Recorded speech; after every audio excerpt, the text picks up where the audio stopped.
Welcome back. Let's see about short circuiting in Python. What does it mean? We mean that the stoppage of execution of Boolean operation if the truth value of expression has already been determined. What does that mean? The evaluation of the expression takes place first from left to right. In Python, short circuiting means it's supported by a various Boolean operators and functions. Well, let me just try to give you an example here. Uh, Let me take a variable called isFriend, which is equal to true, and I also wanted to take another variable called isUser, which is also equal to true. Now, I just wanted to use a print function here and keep the variable isFriend and operator and then isUser. So now, how does it work here actually? Generally, this is an end expression, right? This is an end expression.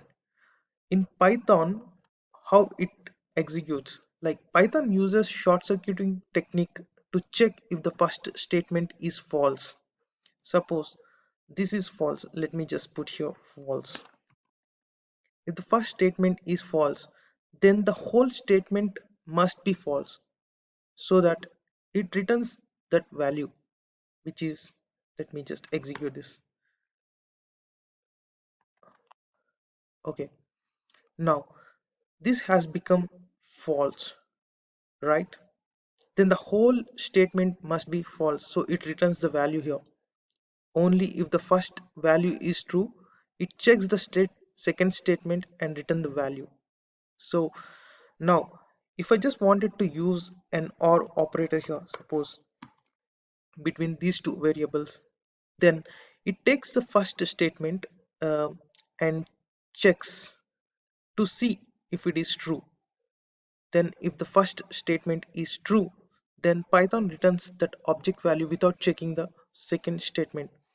The program doesn't bother with the second statement, about this statement I'm talking about. And the first value is false, only the Python checks the second value, and then the result is based on the second half. So in this case, I just wanted to use true here.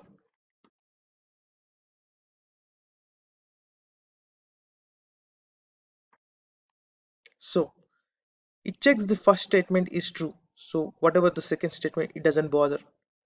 That means it's shorted. That's why the name short circuiting in Python.